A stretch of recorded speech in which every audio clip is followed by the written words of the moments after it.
요즘 코로나로 하루 30만 명씩 확진자가 나오고 있습니다. 누적 환자가 어제까지 1387만 명이라고 집계되었는데요. 다행인 것은 증상이 좀 경한 사람이 많다는 건데 아직도 전염성이나 치명률이 높은 것이 사실입니다. 그런데 문제되는 것은 증상이 다 지나고 나서 격리기간도 끝났는데 여전히 코로나 후유증으로 고생하고 있는 사람들이 많다는 겁니다. 이런 코로나 후유증의 원인으로는 첫 번째로는 바이러스 때문에 우리 몸의 세포나 조직이 파괴된 부분이 있기 때문입니다. 둘째 원인으로는 치료 중에 나타나는 면역 반응이 너무 지나쳐서 생기는 증상들이 있습니다. 셋째는 협심증이나 심근경색, 중풍의 원인이 될 수 있는 혈전이 생기는 것이 대표적인 원인이 됩니다. 코로나 이후에 한의원을 찾는 환자들이 가장 많이 호소하는 증상 5가지만 말씀드려 보겠습니다. 첫째는 계속되는 기침과 가래입니다. 바이러스가 목에 손상을 주어서 나타나는 증상입니다. 후두와 기도 점막 자체가 예민해져서 조금만 자극을 줘도 기침과 가래가 다시 발생을 하는데요.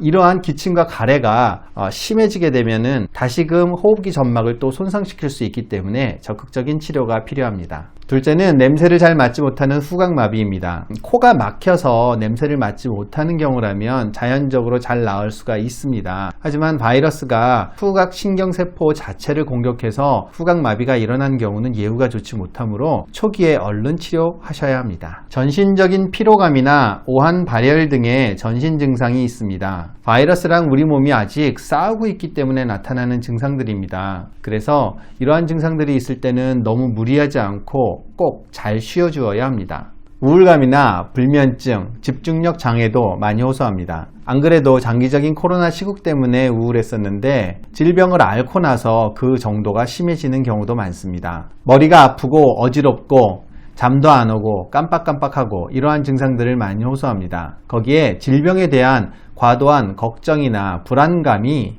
증상을 키우는데 한몫합니다. 마지막으로 식욕 감소나 복통, 설사, 변비 등을 호소하는 경우가 많습니다. 코로나를 앓고 나서 이러한 증상들을 호소하는 사람들은 소화기가 약한 소음인이나 원래부터 위염이나 위궤양, 과민성 대장 증상들을 앓고 계시는 분들이 이러한 증상들을 더 많이 호소합니다. 한의학에서는 이미 2000년 전부터 세균이나 바이러스 감염증을 치료해 왔습니다. 치료 방법으로는 다양한 한약 치료나 침과 뜸, 부항을 사용하고 있습니다. 한의학적인 치료의 원칙은 손상에 대한 복구입니다. 바이러스가 침투해서 우리 몸의 세포나 조직을 손상시키기 때문에 그렇습니다.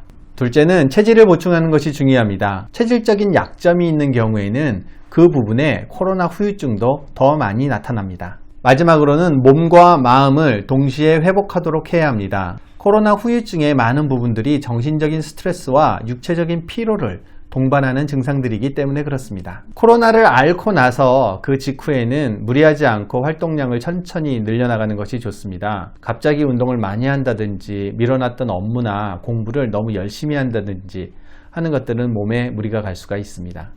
호흡기를 잘 보호해야 합니다. 코로나 바이러스에 제일 먼저 손상되는 것이 바로 호흡기입니다. 목을 좀 따뜻하게 하기 위해서 찬 공기는 피하고 잘 때는 목에 무언가 좀 따뜻하게 두르고 주무시면 좋고 가습기를 틀어서 공기를 촉촉하게 하시면 좋습니다. 특히 꿀차나 유자차 같은 따뜻한 음료를 자주 드시는 것이 도움이 됩니다. 식사를 골고루 잘 하시고 잠을 충분히 주무시면서 유산소 운동을 저강도로 천천히 시행하시면서 체력을 기르신다면 코로나 후유증을 잘 극복하실 수 있습니다.